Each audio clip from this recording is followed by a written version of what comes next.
First problem ശ്രദ്ധിച്ച് ഓരോന്ന് ഞാൻ ക്ലിയർ ആയിട്ട് വായിക്കുകയാണ്. അപ്പൊ നമ്മൾ അത് ഈ പോപ്പുലേഷന്റെ മീൻ, സാമ്പിളിന്റെ മീൻ, പോപ്പുലേഷന്റെ സ്റ്റാൻഡേർഡ് ഡീവിയേഷൻ ഒക്കെ ക്ലിയർ നോക്കി നമ്മൾ എടുക്കണം. ഓരോന്ന് നോക്കാം നമുക്ക്. It is claimed that a random sample of 100 tires with mean life of 15,269 kilometer. അപ്പൊ അതിലെന്താ പറഞ്ഞത്? ഒരു ടയർ പ്രൊഡ്യൂസ് ചെയ്യുന്ന കമ്പനിയിൽ നിന്നും എത്ര റാൻഡം സാമ്പിൾ എടുത്തു? 100. അപ്പൊ sample size 100. Okay, sample size 100. അതിന്റെ മീൻ ലൈഫ് 15,269. അപ്പൊ സാമ്പിളിന്റെ സൈസും മീനുമാണ് തന്നിരിക്കുന്നത്. അപ്പൊ ഇത് ഏതൊക്കെയാണ്? n is equal to 100. Then 100 tyres ആ സാമ്പിളിന്റെ മീൻ ആയതുകൊണ്ട് x bar is equal to 15,269 is drawn from a population of tires. ഇനി പറയുന്ന പോപ്പുലേഷന്റെ കാര്യമാണ്. Population of tires which has a mean life of 15,200 kilometer and standard deviation of 1248 kilometer. അപ്പം ആ sample 100 sample ഏതിന്ന് select ചെയ്തത്? മീൻ life 15,200 കിലോമീറ്ററും standard deviation of life 1248 കിലോമീറ്ററും വരുന്ന population of ടയേഴ്സിൽ നിന്നാണ്. അപ്പൊ ഈ പറഞ്ഞത് രണ്ടും എന്താണ്? പോപ്പുലേഷന്റെ മീനും പോപ്പുലേഷന്റെ സ്റ്റാൻഡേർഡ് ഡീവിയേഷനുമാണ്. അപ്പൊ പോപ്പുലേഷന്റെ മീന് നമ്മൾ എന്താ സിമ്പിൾ കൊടുക്കുക? മ്യൂ. അപ്പൊ മ്യൂ ഈസ് ഈക്വൽ ടു 15,200. പോപ്പുലേഷന്റെ സ്റ്റാൻഡേർഡ് ഡീവിയേഷൻ സിഗ്മ. അപ്പൊ sigma is equal to 1248 kilometre. Okay, ഇത്രയാണ് തന്നത്.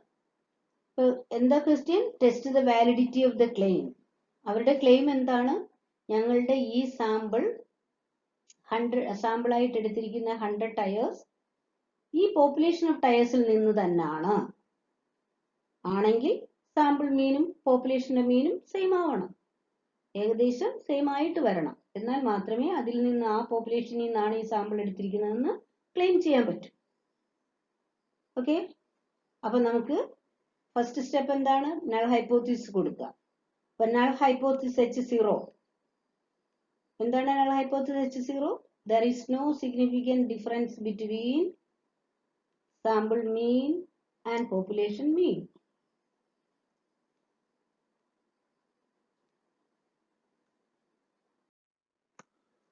There is no significant difference between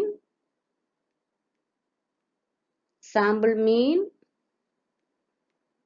and population mean.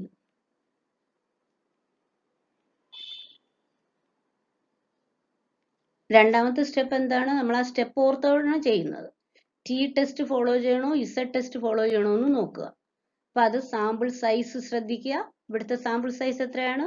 100 sample size ആയപ്പോൾ ലാർജ് സാമ്പിൾ ആണ്. So we follow Z test. അപ്പം ഇവിടുത്തെ sample size 100 ആയതുകൊണ്ട് test ഏത് ഫോളോ ചെയ്യുന്നു? Z test. ഓക്കെ, അപ്പം എന്തൊക്കെ കാര്യങ്ങൾ ഇനി മൂന്നാമത്തെ സ്റ്റെപ്പിലോട്ട് കടക്കുകയാണ്. നമ്മൾ ഇസഡിന്റെ വാല്യൂ കാൽക്കുലേറ്റ് ചെയ്യുന്നു. ഓക്കെ, ഇപ്പൊ ടെസ്റ്റ് സെക്കൻഡ് സ്റ്റെപ്പിൽ നമ്മൾ ഡിസൈഡ് ചെയ്യുന്നതാണ്. ഇപ്പൊ ഡിസൈഡ് ചെയ്തു ഏത് test? Z test. Z test decide ചെയ്തു. ഇനി മൂന്നാമത് നമ്മൾ എന്തിലോട്ട് പോകുന്നു? അതിന്റെ വാല്യൂ കാൽക്കുലേറ്റ് ചെയ്യുന്നു. ഇസഡിന്റെ വാല്യൂ കാൽക്കുലേറ്റ് ചെയ്യുന്നു. അപ്പൊ ഇസഡിന്റെ വാല്യൂ കാൽക്കുലേറ്റ് ചെയ്യുന്നതിന് നമ്മൾ ഫോർമുല കൊടുക്കുക. എന്താണ് ഇസഡിന്റെ വാല്യൂ കാൽക്കുലേറ്റ് ചെയ്യാനുള്ള formula? X bar minus mu divided by standard error. അപ്പം എക്സ് ബാർ നമ്മൾ നേരത്തെ നോട്ട് ചെയ്തു. എക്സ് ബാർ എത്ര? 15,269 minus mu 15,200. Divided by standard error. ഈ സ്റ്റാൻഡേർഡ് എറർ കാൽക്കുലേറ്റ് ചെയ്യുക എന്നുള്ളതാണ് നെക്സ്റ്റ്. ഇപ്പൊ സ്റ്റാൻഡേർഡ് എറർ കാൽക്കുലേറ്റ് ചെയ്യുന്നതിന് നമ്മൾ 3 ഫോർമുല പഠിച്ചിട്ടുണ്ട്. ഇൻസെർട്ട് ടെസ്റ്റ് ആകുമ്പോൾ 2 ഫോർമുല. അതായത് പോപ്പുലേഷന്റെ സ്റ്റാൻഡേർഡ് ഡീവിയേഷൻ ഉണ്ടെങ്കിൽ സിഗ്മ ബൈ റൂട്ട് n, സാമ്പിളിന്റെ സ്റ്റാൻഡേർഡ് ഡീവിയേഷൻ ആണെങ്കിൽ s ബൈ റൂട്ട് n. അപ്പൊ ഇവിടെ പോപ്പുലേഷന്റെ സ്റ്റാൻഡേർഡ് ഡീവിയേഷൻ ആണ് തന്നേക്കുന്നത്. So standard error is equal to sigma by root n. ഇനി സിഗ്മ എത്ര കാൽക്കുലേറ്റ് നോക്കിയേ. Sigma 1248 by n 100. അപ്പം root 100. That's equal to 1248 divided by 10. 124.8. Standard എററും കിട്ടി. അപ്പൊ ഇനി നമുക്ക് Z കാണാമല്ലോ. അപ്പൊ Z കാൽക്കുലേറ്റ് ചെയ്യാം. Z is equal to ഞാൻ അത് ലെസ് ചെയ്തപ്പം നമുക്ക് എത്ര കിട്ടി? ലെസ് ചെയ്തപ്പോ we get 69. 69 divided by 124.8. Standard error 124.8. Less ചെയ്തപ്പോ 69 കിട്ടി. 69 സ്റ്റാൻഡേർഡ് എറർ അതായത് 124.8 കൊണ്ട് ഡിവൈഡ് ചെയ്തു. Finally we get 0.55. ഇപ്പൊ കാൽക്കുലേറ്റഡ് വാല്യൂ കിട്ടിക്കഴിഞ്ഞു. ഇനി നമുക്ക് ടേബിൾ വാല്യൂ ആണ് കണ്ടെത്തേണ്ടത്. ടേബിൾ വാല്യൂ കണ്ടെത്തണമെങ്കിൽ ഡിഗ്രി ഓഫ് ഫ്രീഡവും ലെവൽ ഓഫ് സിഗ്നിഫിക്കൻസും കണ്ടെത്തണം. അതിന് degree of freedom for Z test infinity.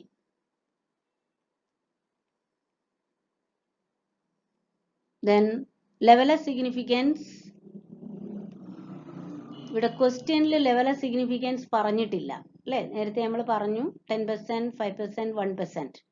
പറഞ്ഞിട്ടില്ല എങ്കിൽ നമ്മൾ ഏത് സാധാരണ എടുക്കുമെന്നാ പറഞ്ഞ 5%. അപ്പൊ ക്വസ്റ്റ്യനിൽ ലെവൽ ഓഫ് സിഗ്നിഫിക്കൻസ് ക്ലിയർ ചെയ്തിട്ടില്ലാത്തതുകൊണ്ട് we take 5%. ഇനി നമ്മൾ ടേബിൾ വാല്യൂ നോക്കണം അല്ലെ. ഇസഡിന്റെ ടേബിൾ വാല്യൂ നോക്കുകയാണ്. അപ്പൊ ടേബിൾ സൈഡിലുണ്ട്. ഒന്ന് ശ്രദ്ധിച്ചേ. ആദ്യത്തെ കോളത്തിൽ എന്താ തന്നേക്കുന്ന? Degree of freedom. അപ്പൊ ഡിഗ്രി ഓഫ് ഫ്രീഡം നമ്മൾ ഏതാ എടുക്കേണ്ട? ഇൻഫിനിറ്റി. ഇനി ലെവൽ ഓഫ് സിഗ്നിഫിക്കൻസ് ഹൊറിസോണ്ടൽ ആയിട്ട് തന്നിട്ടുണ്ട്. ആ ഡിഗ്രി ഓഫ് ഫ്രീഡത്തിൽ നമ്മൾ ഏതാ എടുത്തത്? 5%. 5% മീൻസ് 0.05.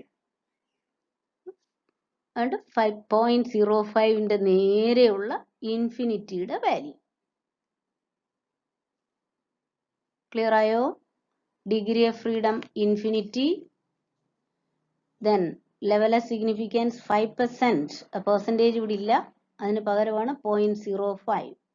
അതിന്റെ നേരെയുള്ള value 1.96. Okay.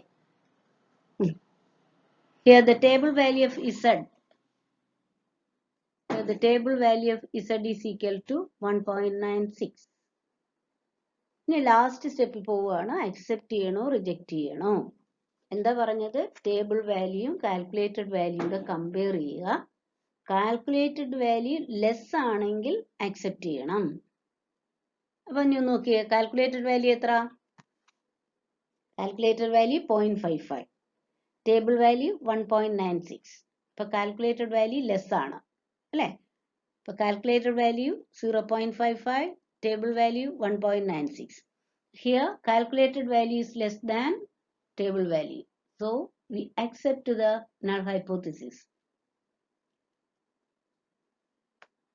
What is the null hypothesis? There is no significant difference between sample mean and population mean.